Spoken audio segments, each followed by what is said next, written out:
Baik, saudara dikasih oleh Tuhan Yesus Kristus, tema firman Tuhan pada kesempatan sore hari ini, kita akan bahas dengan topik kriteria pacar secara rohani.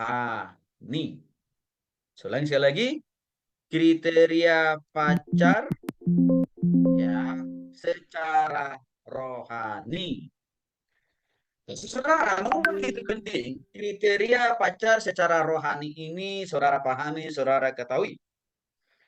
Karena banyak konflik yang terjadi di dalam kehidupan muda-mudi Kristen yang mengakibatkan kekerasan selama dalam berpacaran. Kekerasan apa itu?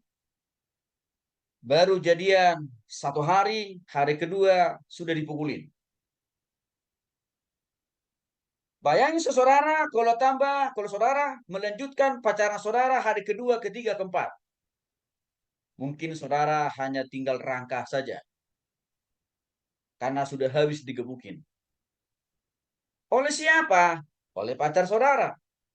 Mengapa? Karena pacar saudara belum bertobat. Ini akan membawa imbas yang akhirnya pola berpacaran muda-mudi Kristen itu gampang jadian, segampang itu juga putusnya. Maka sering saya katakan begini, jadian hari ini pagi, pagi ini jadian, sebelum matahari terbenam, sore berarti gitu ya, udah putus. Akhirnya saya kata saudara dikasih oleh Tuhan Yesus Kristus, ini akan bawa masalah selama saudara dalam berpacaran, bahkan tidak hanya pada waktu saudara berpacaran akan membawa masalah yang seperti ini. Saya sudah melayani puluhan tahun, keluarga, rumah tangga. Juga saya menemukan kasus yang sama. Artinya, kekerasan di dalam rumah tangga juga sangat subur terjadi di tengah-tengah kehidupan keluarga-keluarga Kristiani ini. Apa sebab musabab dari semua itu? Karena sejak dari awal, waktu masa-masa, waktu sebelum berpacaran, gitu ya. Banyak sekali muda-mudi Kristen, bahkan saya dapat katakan 99% muda-mudi Kristen tidak pernah memiliki standar atau ukuran atau parameter tentang kriteria pacar yang berasal dari Tuhan, khususnya secara rohani. Sehingga muncullah masalah, muncullah kekerasan, muncullah persoalan. Maka tunggu-tunggu saudara dikasih oleh Tuhan Yesus Kristus, hari ini saya mau jelaskan mengapa begitu penting saudara memiliki kriteria pacar secara rohani dulu. Yang pertama, kriteria apa yang harus saudara punya? Yang juga harus saudara miliki, harus saudara hidupi, dan juga harus ada di dalam daftar catatan saudara pribadi. Kelak yang mau Tuhan berikan kepada saudara itu di kemudian hari. Syarat yang pertama dan yang utama adalah saudara dan orang yang naksir saudara itu. Pastikan dia sudah sungguh-sungguh bertobat terima Yesus secara pribadi dalam hatinya. Ciri-ciri orang yang sudah bertobat terima Yesus secara pribadi dalam hati. Yohanes pasal 3, 5 sampai dengan 6 mengatakan, aku berkata kepadamu, kata Yesus ini, sesungguhnya jika seorang tidak dilahirkan dari air dan roh, ia tidak dapat masuk ke dalam kerajaan Allah. Kerajaan Allah itu berarti surga. Apabila dilahirkan dari daging adalah daging, dan apabila yang dilahirkan dari roh adalah roh. Artinya saudara, pastikan engkau sudah harus bertobat dulu, tidak secara pribadi. Dengan cara apa? Terima itu Tuhan Yesus secara roh di dalam hati saudara. Jangan hanya menjadi penganut agama Protestan dan Katolik di KTP-mu. Karena belum tentu orang yang beragama Protestan dan Katolik di KTP-nya sudah pasti lahir baru, sudah pasti bertobat, belum tentu. Ya, karena terbukti ada banyak muda-mudi Kristen dari sejak lahir dia sudah punya agama. Agama turunan dari papa mamanya atau juga dari eyang bah opungnya. Tapi waktu dia berpacaran dipukulin juga pacarnya. Ya. Baru jadi saya katakan tadi diputusin juga pacarnya. Padahal namanya Matius, Markus, Lukas, Yohanes. Nama laki-lakinya tuh lihat tuh. Nama perempuannya siapa? Maria, Marta, Magdalena. Tapi waktu pacaran dipukulin juga. Putus nyambung juga. Itu mengindikasikan, itu menandakan orang itu belum sungguh-sungguh bertobat dan lahir baru. Disinilah penting, saudara harus mengalami pertobatan, perjumpaan, kelahirbaruan. Dan syarat ini juga yang harus saudara minta yang pertama kali kepada Tuhan. Tuhan berikan saya seorang pasangan hidup di kemudian hari yang sudah sungguh-sungguh bertobat di Indonesia atau lahir baru. Jadi saudara praktekkan dulu hidup yang lahir baru, hidup yang bertobat, maka saudara minta kepada Tuhan, Tuhan tolong saya berdoa, berikan saya pasangan hidup di kemudian hari yang sudah bertobat tidak secara pribadi dalam hatinya. Begitu saudara. Nah, saya sering ditanya begini, Pak, boleh nggak kita pacaran dengan yang Protestan dengan Katolik? Seringkali saya ditanya itu. Dan pasti mungkin juga sebelum saudara bertanya, saya akan langsung jawab dulu. Boleh, tapi dasarnya bukan hanya sekedar karena saudara Protestan, lalu si dia Katolik. Bukan itu dasarnya. Tapi karena dua-duanya, saudara dan si dia sudah sungguh-sungguh bertobat tidak secara pribadi. Sama halnya. Kalau saudara berpacaran dengan orang yang sama-sama Protestan, sama-sama Katolik, jangan hanya sekedar orang itu sudah Protestan atau Katolik. Karena kalau hanya masih di dalam level itu dia, belum tentu sudah bertobat tidak lahir baru. Karena kenyataannya banyak orang menikah sesama Protestan, sesama Katolik, atau Protestan dengan Katolik. Karena dua-duanya belum lahir baru, belum bertobat, baku hantam juga. Maka jawaban saya, Protestan dan Katolik boleh berpacaran dan menikah. Boleh, tapi syaratnya harus sama-sama sudah bertobat lahir baru. Jangan hanya karena dasar Tuhannya sama, Yesusnya sama, surganya sama. Jangan hanya dasar itu. Sama juga halnya. Boleh nggak Pak, saya berpacaran dengan sesama Protestan, tapi gerjanya beda. Artinya apa? Oh, saya orang HKBP, dia orang Pentakosta. Boleh, tapi ukurannya sudah sama-sama bertobat terima Yesus. Itu standarnya. Ini yang seringkali tidak dipahami muda-mudi Kristen, termasuk orang-orang tua Kristen. Sehingga anaknya hanya sekedar didorong-dorong aja berpacaran siapa saja. Yang penting agamanya apa? Protestan atau Katolik. Sehingga waktu anaknya jadian, dibuat jadi bola pingpong. Kalian tahu namanya bola pingpong? Dipukulin maksudnya. Orang yang sudah bertobat tidak secara pribadi. Itu awal mula orang ini sudah mengalami pembaharuan, perubahan secara rohani. Sehingga di kemudian hari, hubungan yang saudara bangun akan sehat, akan jauh dari yang namanya kekerasan. Secara fisik atau juga secara verbal dalam bentuk perkataan. Ciri yang kedua orang yang sudah bertobat tidak secara pribadi adalah tidak lagi dia doyan hidup di dalam dosa. Atau terintimidasi oleh dosa. Karena sudah bertobat tadi. Karena Yesus sudah ada dalam hati. Itu cirinya. Karena kalau saudara masih hidup dalam dosa, lalu saudara berharap Tuhan kasih pasangan hidup yang sudah bertobat, sukar dan sulit. Karena Alkitab berkata, apa yang kau tabur akan yang kau tuai. Jadi kalau saudara mau mengharapkan seorang yang sudah bertobat, seorang yang sudah total, clear dan clean hidupnya di hadapan Tuhan, alias orangnya baik, karakternya baik, rohaninya baik, mulai pertobatan itu dalam diri saudara. Sehingga Tuhan pun mudah memberikan calon pasangan hidup bagi saudara di kemudian hari. Yang sudah sungguh-sungguh bertobat, yang juga sudah sungguh-sungguh berubah dalam Tuhan. Itu ditegaskan dalam Ibrani pasal 10 ayat yang ke-14. Saudara dikasih oleh Tuhan Yesus Kristus. Coba saudara bayangin. Ya, saudara sudah bertobat tidak Yesus. Lalu saudara punya pasangan yang belum bertobat. Kira-kira apa jadinya? Lama-kelamaan saudara bisa diseret-seret, ditarik-tarik ke jalan yang bengkok, ke dalam pola pikir, sikap, dan karakter, dan kehidupan rohani yang makin lebih jauh dari Tuhan. Karena saudara punya pasangan, punya teman yang tidak bisa membangun maju sama-sama dalam Tuhan. Hal yang kedua, coba saudara bayangin. Kalau saudara mendapatkan pasangan hidup yang belum bertobat kepada Kristus, dua-duanya, apa yang terjadi?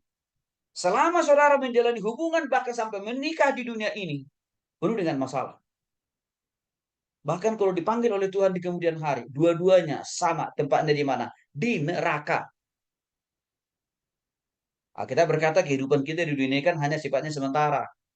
Paling lama berapa sih? 70, 80, atau 90. Kalau sudah di atas 70 itu, daging sudah rentan dengan sakit penyakit. Artinya apa? Kehidupan di dunia hanya sementara. Maka untuk itu pikirkan, supaya hidupmu dan pasanganmu di kemudian hari tidak hanya ada di dunia ini, tapi juga ada di surga yang kekal, yang total. Maka cara yang pertama untuk bisa masuk ke arah sana adalah engkau harus sudah sungguh-sungguh bertobat, dan juga pasangan atau calon pacar yang kau minta dari Tuhan, minta supaya Tuhan kasih yang sudah bertobat pada Kristus. Ini syarat yang pertama. Lalu pertanyaannya, Pak Tony, kalau mencari dan mendapatkan orang yang sudah bertobat tidak Yesus sulit, Pak. Lalu di mana kira-kira tempatnya? Saya jawab, kalau saudara mau mencari pasangan hidup atau pacar yang sudah bertobat, jangan cari di diskotik, nggak ketemu. Jangan cari di bar. Jangan cari di tempat perjudian. Jangan cari juga di pasar, termasuk di mall. Kalau di media sosial, Pak, apalagi di media sosial. Karena kadang-kala foto yang saudara lihat di media sosial 180 derajat berbeda dengan aslinya. Itu makanya seringkali saudara yang perempuan-perempuan itu, sebelum, kalau saudara punya foto, sebelum diupload, apa yang saudara lakukan? Saudara ubah dulu bentuk tampang wajah saudara kan? Supaya waktu dilihat oleh orang lain di media sosial, kinclong. Padahal, Pak, ya apa? Jauh dari kenyataan. Itu baru tampak wajah. Apalagi kalau kehidupan rohani. Nggak bisa saudara temukan 100% lewat media sosial. Iya, kalau begitu Pak Tony, di mana kita bisa mendapatkan pasangan hidup yang sudah bertobat? Cari di pelayanan. Cari di persekutuan. Entah di gereja, entah di PMK, atau juga entah di LPP. Saudara akan bisa mendapatkan itu. Kalau saudara cari di diskotik, itu pasti orang yang belum bertobat, saudara. Yang pertama, pastikan saudara sudah memiliki pertobatan kepada Kristus. Dan ini juga yang menjadi standar yang pertama saudara minta kepada Tuhan. Saudara catat di dalam buku harian saudara. Tuhan, saya minta engkau sediakan kriteria yang pertama, pasangan hidup bagi saya di kemudian hari adalah sudah sungguh-sungguh bertobat terima secara pribadi. Ciri yang kedua,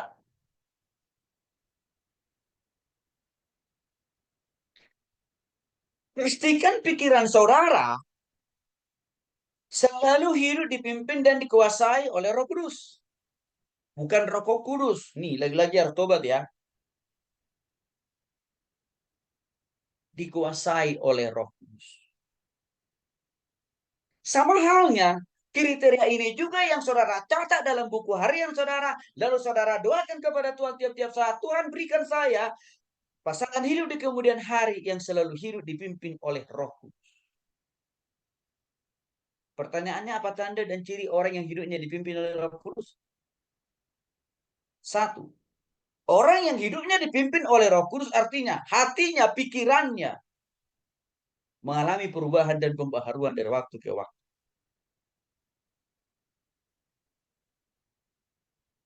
Ya, artinya tidak lagi Pikirannya ini diisi dengan hal-hal yang negatif, hal-hal yang berhubungan dengan dosa atau berbau dengan dosa.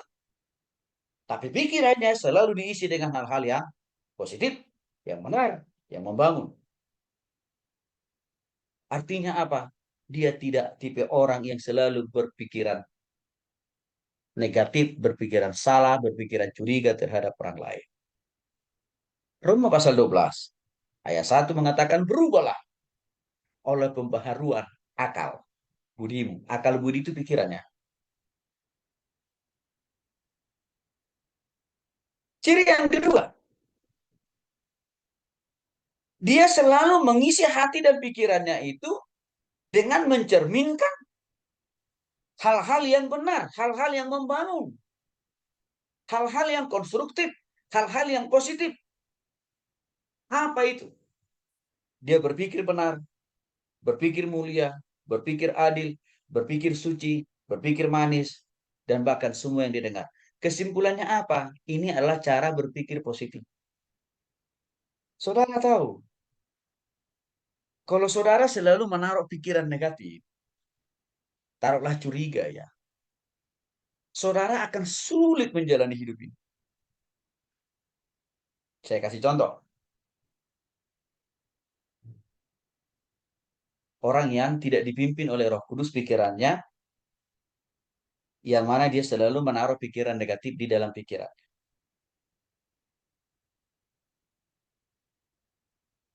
Pacar saudara, dia lagi mengerjakan tugas kok. Oke. Dan dia tidak sedang pacaran dengan orang lain. Tapi karena sudah terbiasa pikiran saudara diisi oleh hal-hal negatif alias tidak dipimpin oleh Roh Kudus. Lalu saudara bisa langsung berkesimpulan. Pacar saudara tidak hubungin saudara, tidak WA saudara. Hari itu, detik itu, wah pasti dia ini sudah selingkuh.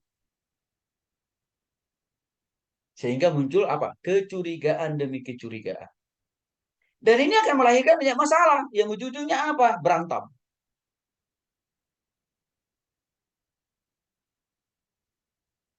Dan berantem itu bisa melahirkan kekerasan fisik, penganiayaan. Dan bisa juga pada akhirnya apa? Putus. Bayangin saudara kalau pacar saudara juga sama seperti saudara. Tidak dipimpin oleh Roh Kudus pikirannya. Lihat apa? Pikirannya selalu negatif. Maka akan selalu muncul rasa curiga terhadap pasangan. Dan ini tidak nyaman. Disitulah pentingnya pikiran saudara harus dipimpin oleh Roh.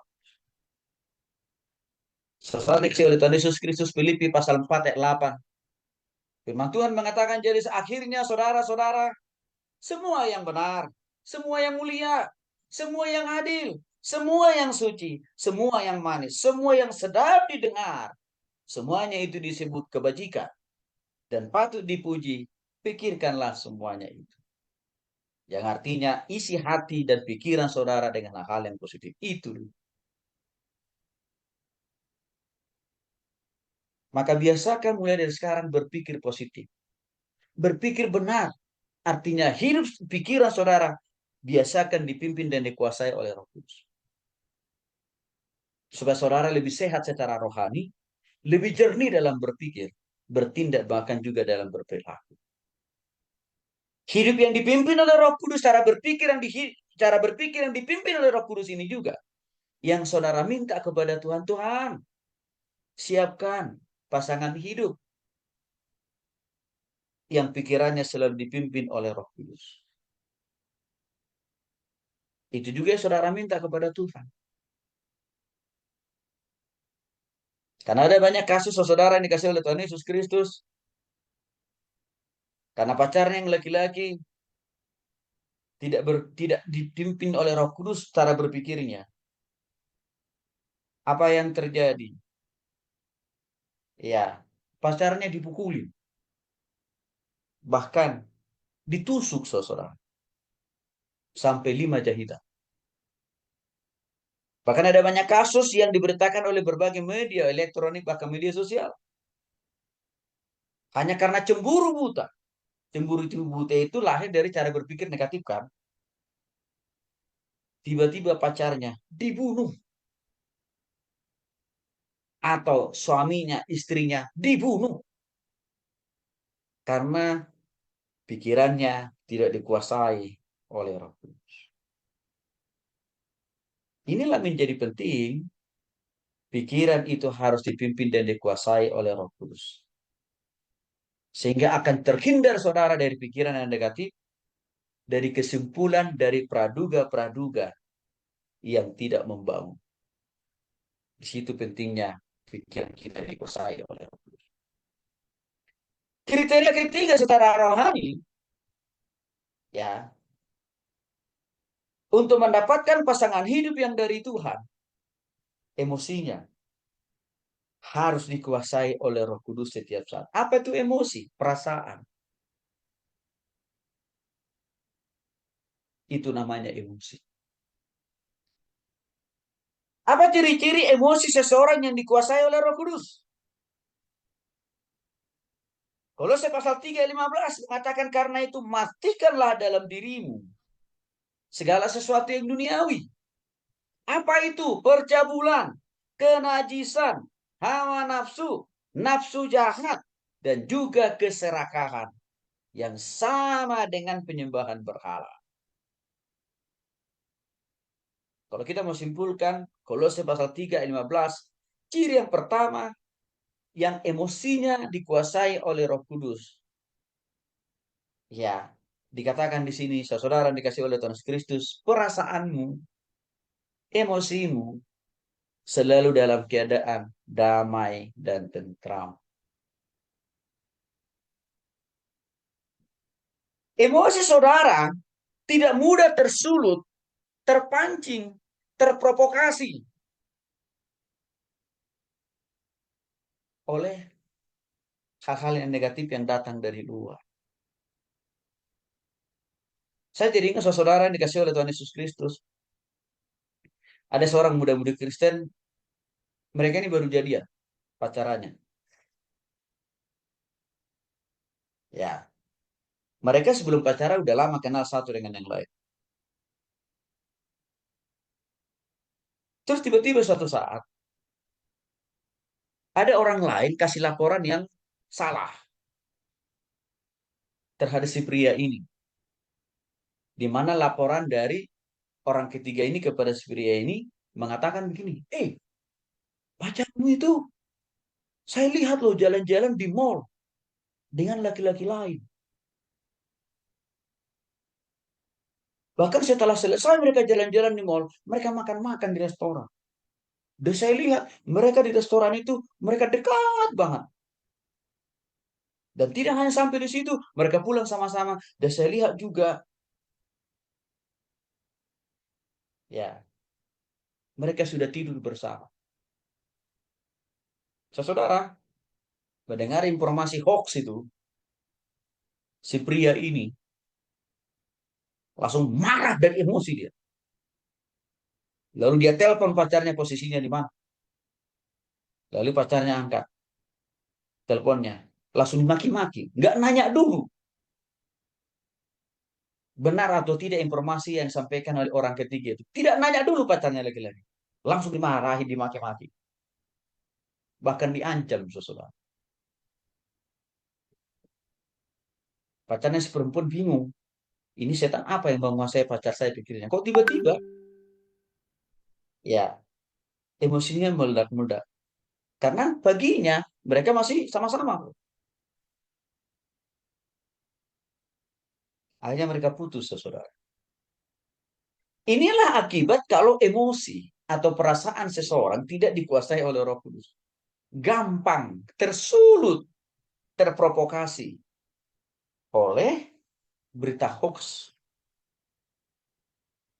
Saudara tahu, informasi dari orang ketiga tadi, ya, itu adalah informasi bohong sebenarnya. Rupanya orang yang ketiga tadi naksir berat sama si laki-laki ini. Jadi dia menyebar berita bohong tentang pacarnya supaya si laki-laki itu mutusin pacarnya sehingga dia bisa masuk. Nah, saudara, Ini bisa terjadi, ini sudah sering kita lihat kasus-kasus yang seperti ini dialami oleh orang-orang yang berpacaran, bahkan orang yang sudah berumah tangga pun mengalami kasus-kasus seperti ini juga.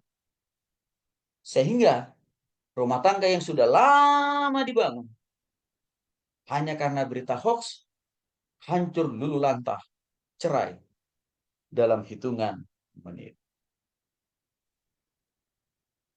Maka disitulah pentingnya emosi harus dikendalikan oleh Roh Kudus. Ciri yang kedua di mana emosi seseorang dikuasai oleh Roh Kudus adalah selalu mengalami sukacita. Apa artinya sukacita? Semangat, antusias, girang, bahagia, menjalani hidup, mengisi waktu, tenaga dan pikiran, dan bahkan juga belajar dan bekerja serta melayani. Saudara sudah barang tentu kan nggak menginginkan pasangan hidup saudara di kemudian hari pemalas kan? Saudara kan tidak menginginkan suami atau istri saudara di kemudian hari bodoh kan? Nggak bisa diandalin. Saudara nggak berharap itu kan? Maka caranya memastikan saudara memiliki dan menjalani menghidupi kriteria yang ketiga ini. Emosimu sudah dikuasai oleh Roh Kudus dan minta kepada Tuhan, Tuhan berikan saya pasangan hidup yang juga emosinya dipimpin dan dikuasai oleh Roh Kudus. Sehingga saudara dan pasangan saudara di kemudian hari adalah orang yang sama-sama memiliki semangat, antusiasme di dalam apa? Belajar, bekerja, mencari nafkah.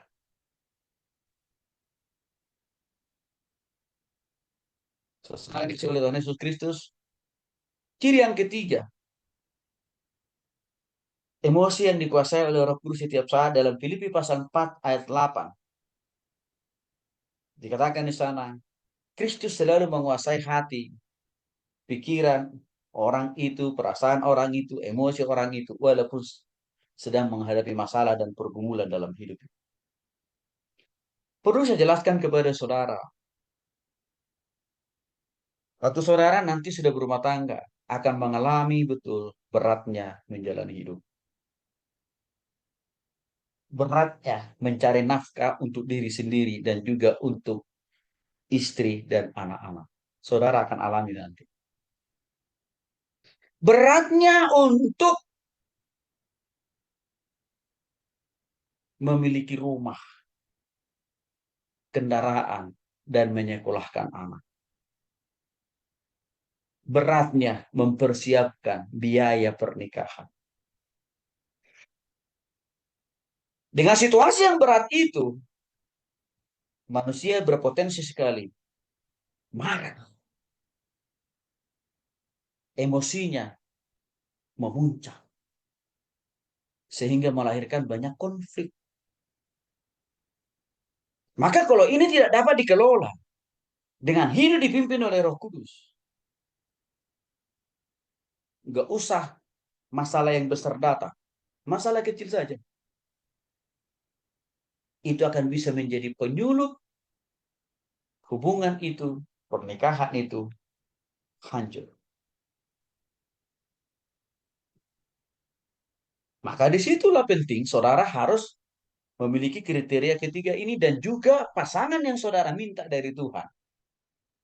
Pastikan, ya, doakan supaya Tuhan kasih juga pasangan yang memiliki emosi dikuasai oleh Roh. Sehingga waktu saudara membangun hubungan atau menikah di kemudian hari, ada masalah, ada persoalan, ada pergumulan, tidak gampang emosi, tidak gampang marah, tidak gampang berkata putus, juga tidak gampang berkata kita cerai. Saya kira saudara bisa melihat potret kehidupan orang tua saudara masing-masing. Pasti saudara mendengar, bahkan juga pasti pernah melihat kan, bagaimana papa mama saudara seringkali menghadapi masalah berkonflik.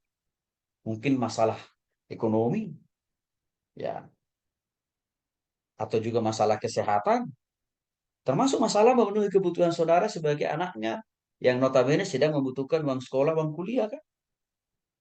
Artinya saudara melihat dengan mata kepala bagaimana orang tua saudara baku hantam, bahkan terancam rumah tangga orang tua saudara hampir mau cerai. Saudara tahu itu apa sebabnya?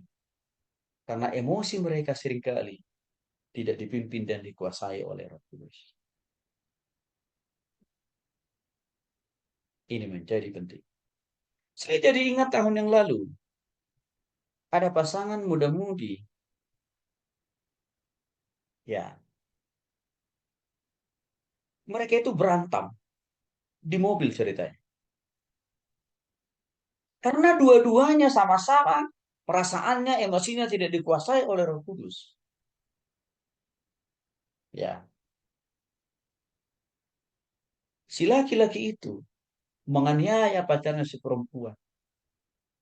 Tidak hanya dipukulin, tidak hanya digebukin, tidak hanya ya dianiaya seseorang. Sakit emosinya si pria ini. Ya, pacarnya yang sudah pingsan dipukulin di mobil, dibawa ke sebuah tempat yang sepi, lalu di tempat itulah si perempuan itu dipotong-potong, dipisahkan lehernya dari badannya, tangannya, kakinya, dipotong-potong, lalu potongan-potongan dari tubuhnya dimasukkan dalam koper,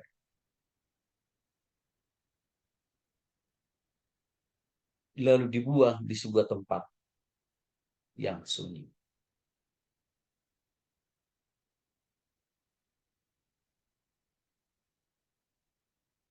Setelah hari berlalu, orang tua si perempuan mencari-cari, kok anaknya nggak pulang-pulang. Ditelepon teman-temannya juga nggak tahu kemana. Ditelepon pacarnya yang menganiaya si perempuan ini mengatakan, oh saya juga tidak tahu Pak, tidak tahu Bu. 3 hari kemudian, polisi mengetahui bahwa si perempuan itu sudah dibunuh. Inilah sebuah contoh bagaimana kalau emosi tidak dikuasai oleh Roh Kudus. Maka seringkali saya katakan, kalau saudara baru kenalan aja, sudah dianiaya, jangan teruskan itu hubungan. Saudara ngotot meneruskan itu hubungan. Di kemudian hari, saudara tidak hanya dianiaya, tapi saudara bisa dipotong-potong seperti yang dialami oleh si gadis tadi. Seringkali kalian mengatakan begini, tapi kan semua orang Pak Tony bisa berubah. Oh, nggak ada yang salah dengan itu. Semua orang kan bisa bertobat. Betul. Namun, perubahan dan pertobatan itu bukan nanti. Bukan nanti. Bukan tahun depan. Harusnya pertobatan dan perubahan itu sudah harus terjadi sebelum saudara kenalan, sebelum saudara berpacaran dengan dia. Gitu. Jadi kesalahan besar kalau saudara-saudara berargumentasi, nanti kan orang itu juga bisa bertobat, Pak, bisa berubah, Pak. Berkali-kali saya udah sering dengan alasan itu.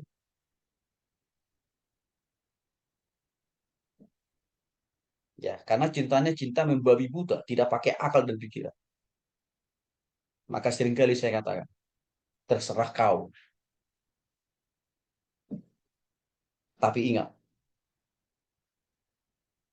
yang kau akan alami hal yang lebih parah dari apa yang kau pernah alami sebelumnya. Betul. Dia ngotot mempertahankan hubungannya dengan pacarnya yang emosi itu, yang suka marah-marah itu. Beberapa bulan kemudian dia nangis dan dia bilang, Pak, apa yang Bapak katakan benar loh Pak. Saya bilang, apa yang benar? Pacar saya aniaya saya lagi Pak. Oh begitu ya. Selamatlah. Masih syukur-syukur kau masih hidup, saya bilang.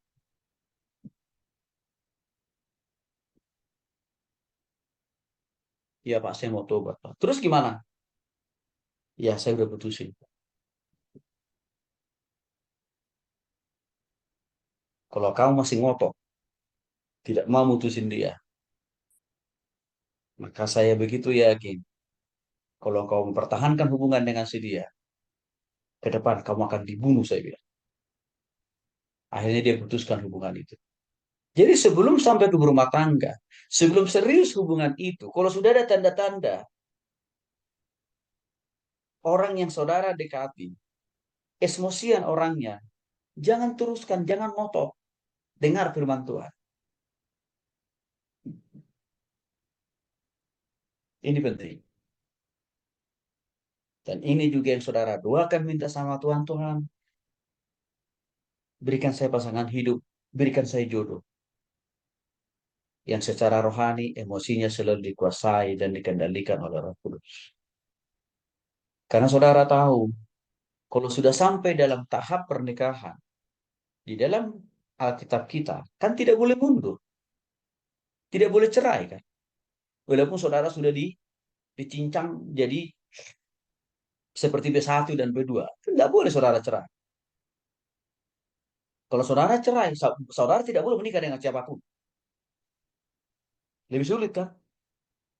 Maka sebelum sampai pada pernikahan itu, ya, saudara perlu menaruh kriteria ketiga ini untuk menjadi kriteria pasangan hidup di kemudian hari.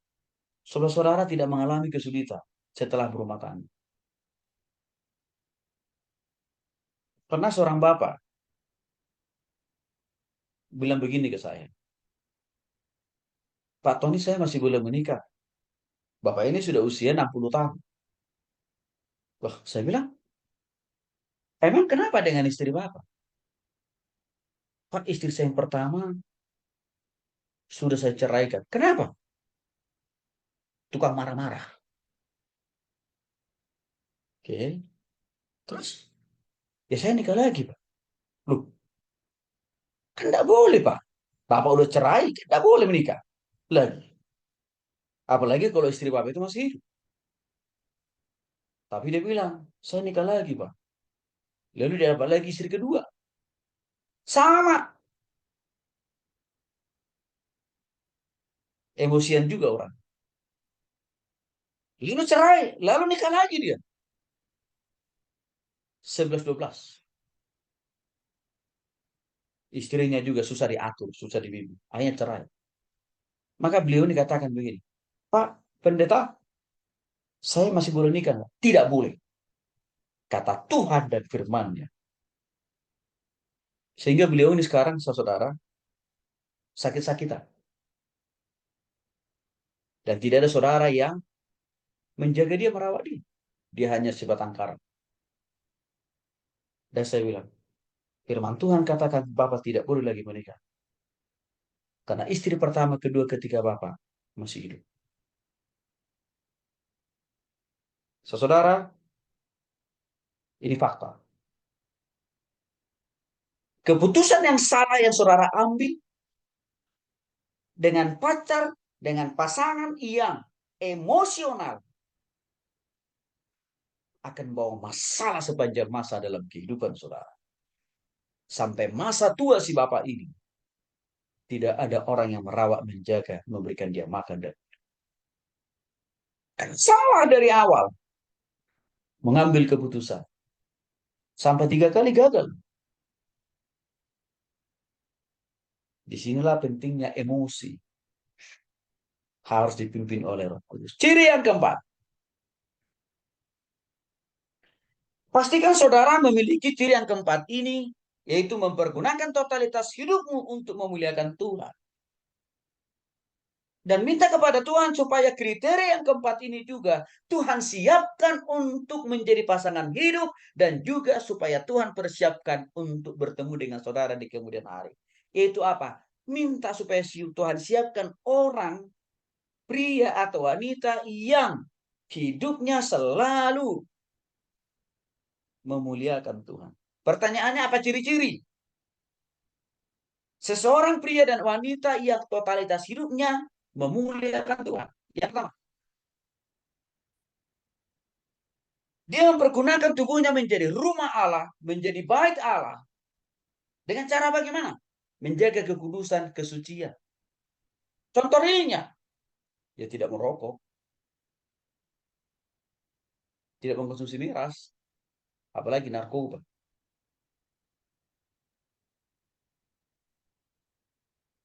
Saudara pria atau wanita perokok, mustahil Tuhan kasih pasangan hidup yang baik, yang tidak merokok buat saudara. Karena kenapa? Saudara masih hidup dalam dosa, itu masalah. Tapi kalau saudara menjadi pria atau wanita yang menjaga kekudusan, tidak merokok, tidak mengkonsumsi miras dan narkoba, peluang saudara mendapatkan pasangan hidup yang clear and clean dari rokok, narkoba, dan rokok, Tuhan akan kasih. Karena saya juga dapat itu kok. Maka sejak dari dulu saya tidak mau mengkonsumsi rokok, miras, narkoba, dan sebagainya. Karena saya rindu. Tuhan kasih saya pasangan hidup yang sama dengan itu. Jadi bagi saudara para perokok, pemabuk, perlu ketahuilah. Jangan bermimpi. Tuhan akan kasih jodoh dan pasangan hidup bagimu. Kalau engkau masih hidup dalam dosa. Paling-paling jodohmu sama dengan hidupmu. Sama dengan dirimu. Samanya di mana? Perokok, pengkonsumsi rokok, miras, narkoba. Alias apa? Sama-sama rusak hidupnya.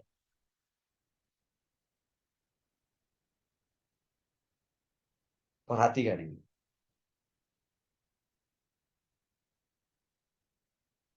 Apa contoh lain daripada mempergunakan totalitas hidupnya menjadi rumah Tuhan atau memuliakan Tuhan? Menjaga pergaulannya. Tidak gampang ikut-ikutan dengan orang lain. Tidak gampang terjebak hidup dalam pergaulan apa? Seks bebas, ke diskotik, mengkonsumsi narkoba. Itu contoh orang yang mempermuliakan Tuhan dalam hidup. Maka ini harus saudara miliki dulu dalam dirimu. Supaya Tuhan mempersiapkan pasangan hidup yang sama buat saudara. Maka sekali lagi, saya begitu konsisten menjaga diri saya, menjaga hidup tubuh saya, sejak dari dulu sampai Tuhan Yesus datang yang kedua kali. Karena saya rindu mendapatkan pasangan hidup yang terbaik dari itu. Jadi kedua dari orang yang mempersembahkan totalitas hidupnya untuk memuliakan Tuhan adalah tidak mudah mengucapkan kata-kata kotor, tidak mudah mengeluarkan kata-kata kotor dari hati, pikiran, dan mulut. Contoh konkretnya apa? Kalau saudara mudah mengeluarkan kata-kata kotor dari mulut saudara, ya, dengan nama-nama kebun binatang. Juga saudara tahu lah itu ya. Sulit buat Tuhan untuk saudara mendapatkan pasangan hidup yang mulutnya juga ya tertib atau bisa mengeluarkan kata-kata yang benar sulit. Karena kenapa? Saudara masih dalam posisi sering mempergunakan mulut saudara untuk mengata-ngatai orang, memfitnah orang, menjelek-jelekan orang, mengubah mengganti nama orang.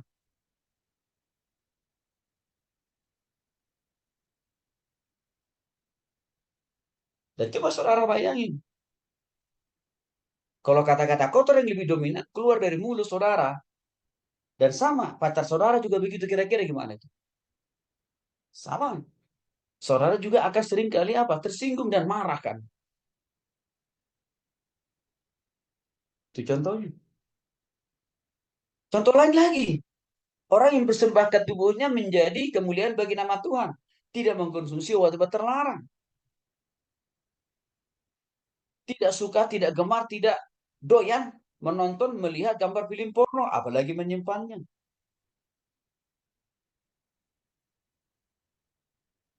Ya, dan bahkan tidak terlibat dalam pergaulan bebas. Ini ciri orang yang mempersembahkan totalitas hidupnya untuk Tuhan. Sekali lagi, ini harus saudara hidupi dulu. Ini harus ada pertama kali dalam diri saudara dulu. Sehingga Tuhan akan mudah mempersiapkan pasangan hidup di kemudian hari. Yang sama persis. Seperti yang saudara hidupi atau yang saudara praktekkan.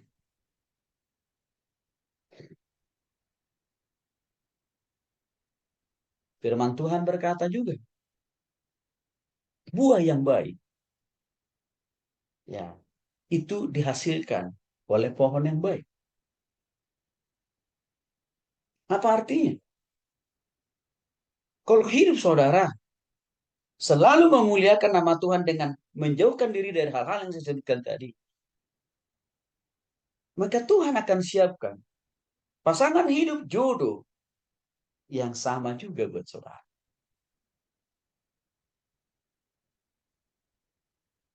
Itu udah pasti.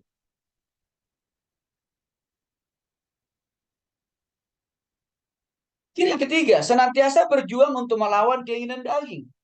Contohnya, tidak nyontek, tidak bohong, tidak cepat emosi, juga tidak pendendam. Dan tidak juga selalu ingin merampok milik orang. Saudara, apa resikonya kalau saudara masih suka nyontek, bohong, emosian, pendendam?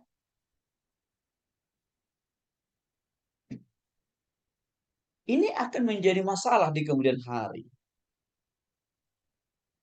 Kalau sikap karakter seperti ini masih saudara pertahankan, bahkan saudara kembangkan. Karena akan membawa akibat. Ya, waktu saudara berpacaran, pasti nggak jauh-jauh dari orang yang memiliki karakter yang buruk juga. Maka pacar saudara itu atau saudara sendiri, ya, akan sama-sama saling-saling, akan sama-sama sering untuk saling berbohong. Apa lagi? Sama-sama tukang nyontek juga. Sama-sama emosian juga. Sama-sama pendendam juga. Pasti ke situ lari. Dan kalau saudara dan pasangan saudara begitu bentuknya, dapat dipastikan hubungan itu tidak akan pernah sehat. Bahkan kalau sampai dipaksakan sampai pada pernikahan sekalipun pun juga tidak akan pernah membangun saudara dan orang itu.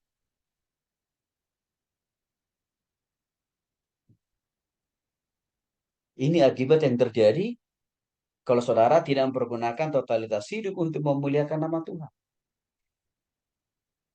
Ya, maka untuk itu jangan biasakan budaya nyontek, bohong, dendam, ya, emosi. Karena itu akan berakibat buruk bagi saudara. Karena itu akan juga merusak pergaulan dan hubungan saudara dengan orang lain di kemudian hari. Ada banyak kasus-kasus yang terjadi di dalam berpacaran. Ya, karena dua-duanya sama-sama tidak mau mempergunakan totalitas hidupnya untuk memuliakan nama Tuhan, apa yang terjadi? Ya, mereka begitu sepakat, mereka begitu akur untuk sama-sama apa? Sama-sama melakukan tindakan kejahatan. Apa contoh konkretnya? Bandar narkoba. Karena ada banyak kasus itu. Sehingga waktu mereka ketangkap oleh pihak yang berwajib, sama-sama nginap di penjara. Bahkan pernah sesaudara Karena begitu banyaknya jumlah narkoba yang mereka edarkan dan juga mereka konsumsi. Pasangan laki-laki dan perempuan ini, dua-duanya dihukum mati. Nah, jadi sampai ke arah sana ibaratnya saudara. Ciri yang keempat, orang yang mempergunakan totalitas hidupnya untuk memuliakan Tuhan adalah berani berkata tidak terhadap dosa. Tidak mudah terenyuh, tidak mudah terpengaruh oleh tarikan-tarikan dunia ini, tarikan iblis, atau tidak mudah tergoda. Atau sama dengan artinya tidak mudah jatuh dalam dosa terus-menerus. Berani berkata tidak. Yang saudara jadi mendapatkan pacar yang hidupnya doyannya di dalam dosa. Ya, serohani apapun saudara, pasti saudara akan tergerus terbawa dengan tindakan dan perilaku pacar saudara yang buruk itu. Karena firman Tuhan berkata, kebiasaan yang baik itu bisa dirusak oleh pergaulan yang buruk. Jadi kalau pacar saudara buruk, belum bertobat, tidak mau mempergunakan totalitas hidupnya untuk memuliakan nama Tuhan. Ya, tadinya yang saudara rajin berdoa, rajin baca Alkitab, saudara akan keseret itu. Menjadi 11-12. Kasus-kasus itu sudah banyak.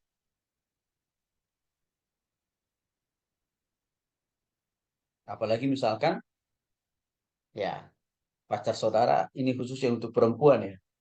Saudara punya pacar laki-laki yang belum bertobat. Sulit buat saudara untuk mengajak dia makin rohani, sulit. Karena kenapa? Dia laki-laki yang notabene apa? Pemimpin, Kak. Maka ini bagi saudara para perempuan, perhatikan dengan seksama. Ya, saudara yang dikasih oleh Tuhan Yesus Kristus, maka harus selektif memilih pasangan hidup. Maka pakailah standar kriteria firman Tuhan yang pertama dalam hal ini adalah secara rohani dulu. Yaitu apa? Orang itu bisa menjaga kekudusan dan kesucian dalam diri.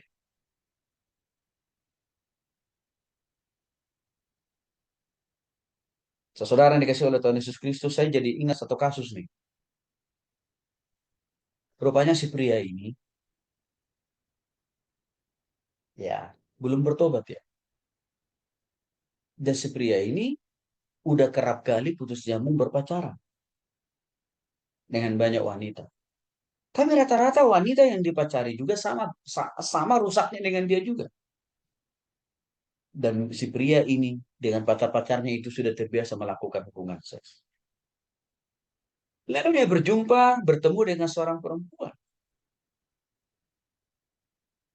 Ya, lalu si perempuan ini rajin berdoa, rajin baca Alkitab, rajin melayani Tuhan, saudara. Tapi karena dia tidak selektif, memilih, atau dia tidak punya kriteria secara rohani tentang sosok seorang pria yang kelak menjadi pacarnya, dia nggak punya. Ini suatu saat ketemuan mereka berdua, jadian, saudara. Apa yang terjadi? Nggak pakai tahunan. Si perempuan ini sama rusaknya dengan si pria itu. Bahkan saya masih ingat, tadinya si perempuan ini rajin kuliah, rajin belajar. Sejak dia berhubungan dengan si pria yang jahat ini, yang belum bertobat ini, dia pun juga menjadi sama jahatnya. Dan akhirnya dia tidak selesai kuliahnya. Itu saya lihat dengan mata kepala sendiri. Karena mereka itu ya, karena mereka itu satu kosan dulu waktu ya bertetangga lah dengan saya waktu sama-sama kuliah S1 dulu. Jadi kasus-kasus yang seperti itu sudah banyak saya lihat dialami oleh muda-mudi Kristen. Ini Kristen loh. Apa gambaran yang lebih jelas dari poin yang keempat tadi. Seorang pria atau wanita yang mempersembahkan totalitas hidupnya. Saudara perhatikan gambar ini. Pria dan wanita Kristen yang sudah mempersembahkan totalitas hidupnya kepada Tuhan. Yang pertama saudara perhatikan, Kristus sudah ada di dalam hidupnya. Jadi masih ingat kriteria yang pertama, orang itu sudah sungguh-sungguh bertobat tidak menyesat, kelahiran baru, pertobatan kepada Kristus, ya. Hidup dipimpin oleh Roh Kudus. Itu selalu ada terus dalam hati, pikirannya dan hidupnya. Nah, hal yang kedua, dia rajin berdoa. Bukan hanya doa 3 kali sehari, doa makan pagi, siang, malam. Bukan. Bersaat teduh. Konsisten. Dia rajin bersekutu. Apa yang maksud bersekutu? Beribadah. Seperti ini. Dua-duanya rajin beribadah.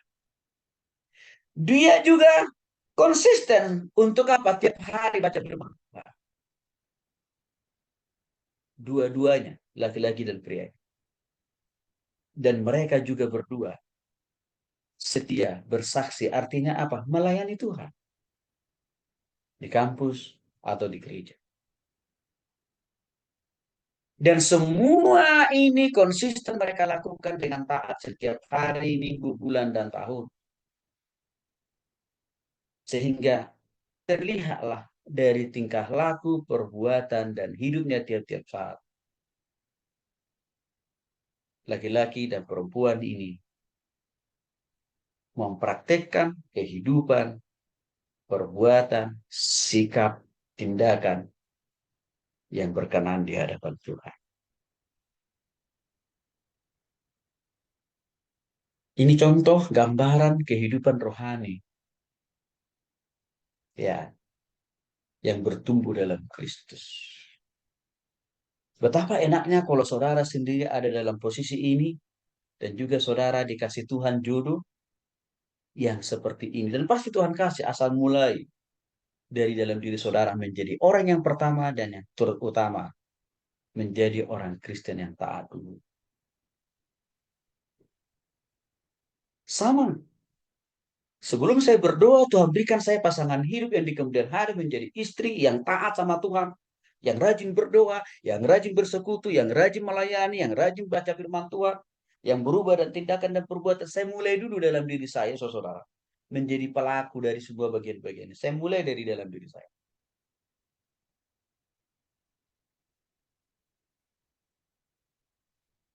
Konsisten saya lakukan ini selama 4 tahun sejak dari mahasiswa S1.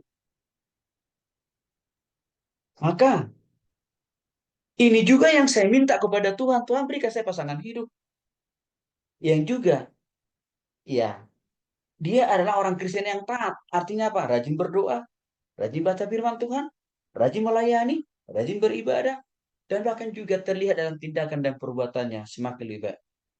Itu selalu saya minta sama Tuhan. Saya doakan kepada Tuhan. Ya, saya tidak pernah berdoa nama.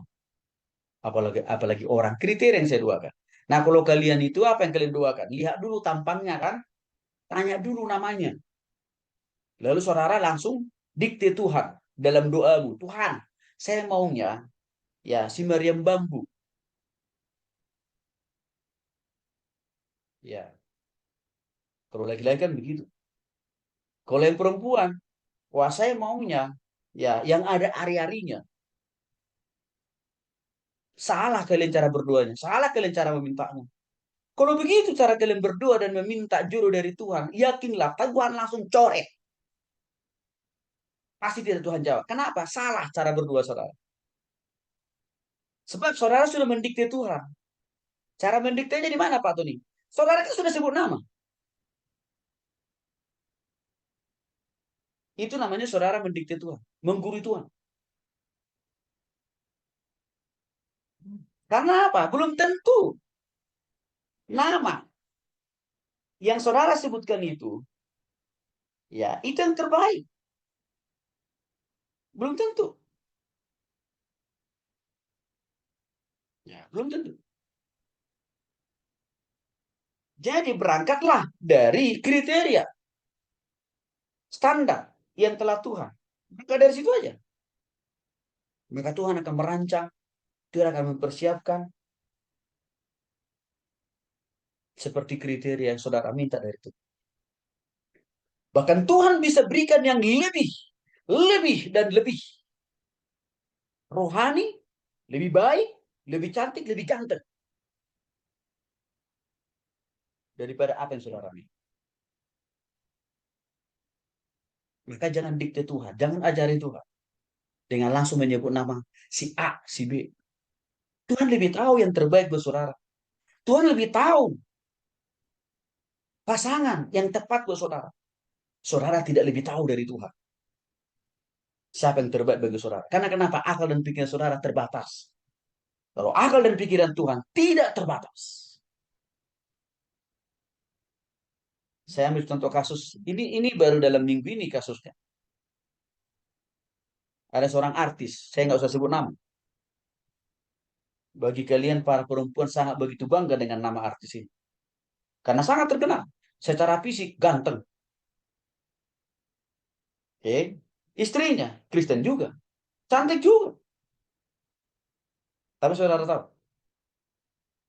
Setelah mereka menjalani rumah tangga mereka lebih daripada 15 tahun. Cerai juga. Artinya apa? Dua-duanya tampangnya cantik dan ganteng. Terkenal pula.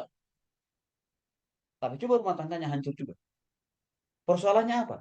Karena tidak didasarkan pada kriteria rohani dari Tuhan.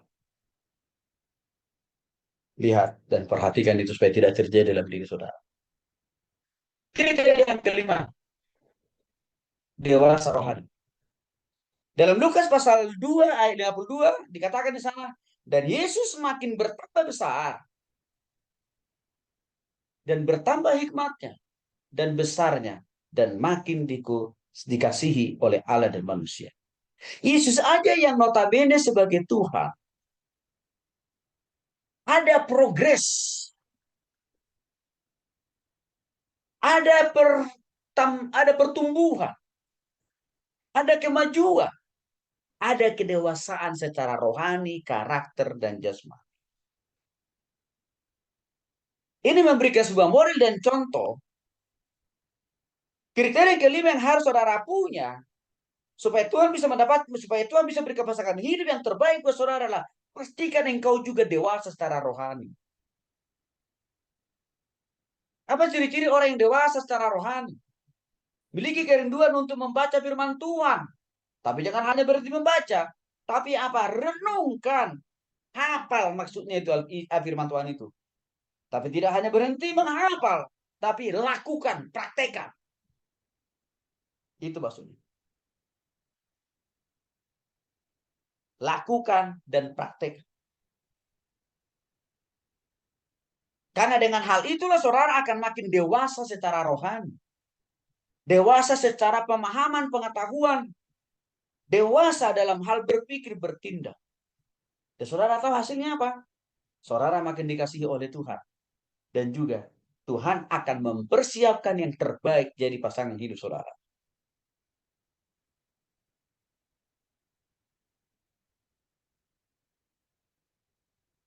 Jadi yang kedua orang dewasa rohani adalah memiliki kerinduan dan komitmen untuk apa? Setiap berdoa. Bukan hanya 2-3 kali sehari itu saudara. Bukan hanya sekedar waktu saudara punya masalah dan pergumulan. Oh berdoanya ngotot sama Tuhan. Bahkan sampai nangis. Bukan itu. Kekonsistenan, kesetiaan setiap hari, minggu, bulan, dan tahun dalam membangun kehidupan Tuhan. Miliki kerinduan untuk apa? Melayani Tuhan. Beribadah kepada Tuhan. Memuji Tuhan. Muliakan nama Tuhan. Ini adalah buah bukti orang yang dewasa rohani. Jadilah menjadi orang Kristen yang taat seperti yang sudah saya jelaskan dalam gambar tadi. Taat dalam doa, taat di dalam baca firman Tuhan dan melakukannya, taat di dalam beribadah, taat dalam melayani, dan lain sebagainya. Itu akan membuat saudara dewasa secara rohani. Praktekkan ini dalam hidupmu. maka Tuhan akan memberikan seorang pasangan hidup juga yang dewasa rohani buat saudara. Mungkin saudara bertanya, Pak Tony apa hubungannya orang yang dewasa rohani dalam berpacaran? Wah, dekat sekali hubungannya. Saya kasih contoh perbandingannya. Kalau saudara dewasa rohani melakukan hal-hal yang seperti saya jelaskan tadi, dan pasanganmu juga melakukan semua poin-poin ini, ada masalah, ada konflik, ada persoalan, gampang diselesaikan, tidak langsung putus, putus, nggak begitu. Kalau saudara sudah berumah tangga, tapi dewasa rohani dua-duanya, suami istri, ada pergumulan bisa diselesaikan, bisa dihadapi bersama di dalam Tuhan, tidak langsung cerah. Kalau saudara dewasa rohani, ya laki-laki pria, ya saudara akan kuat menghadapi masalah. Ya, akan tegar menghadapi persoalan, menghadapi konflik. Artinya apa? Tidak gampang. Ya, menganiaya pasangan, baik perempuan atau juga laki-laki. Karena dewasa rohani.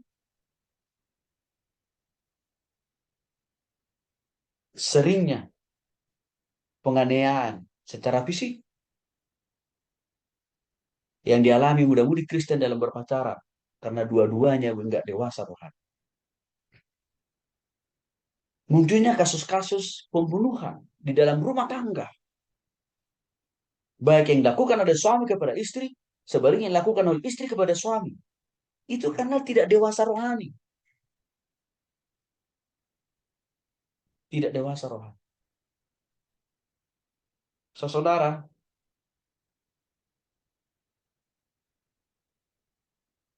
hari Senin yang lalu, ada seorang anak muda. Dia masih umur 20 tahun, pasti seumuran dengan saudara. Dia menikah. Lalu hasil pernikahan mereka melahirkan seorang anak. Lalu istrinya pergi kerja. Maka si istri ini minta tolong kepada suaminya supaya anaknya dijaga oleh suaminya. Karena kelihatannya suaminya pengangguran habis. Saudara tahu apa yang terjadi? Suaminya bukannya jaga anaknya, tapi bunuh anaknya yang masih usia 1 tahun. Dibunuh anaknya. Lalu istrinya pulang dari tempat pekerjaan. Ditanya suaminya, di mana anaknya? Dia bilang, oh saya nggak tahu. Jangan-jangan diculik orang. Padahal dibunuh.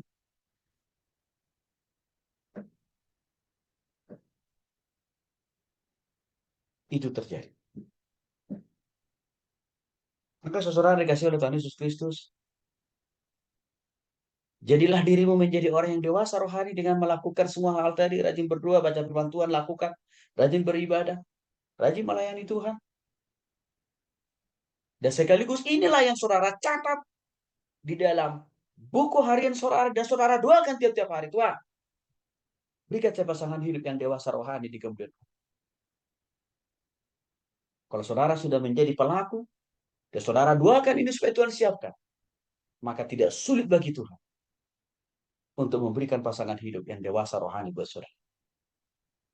Sehingga waktu saudara dipertemukan oleh Tuhan dengan si dia, maka hubungan yang saudara bangun akan sehat, akan lebih baik.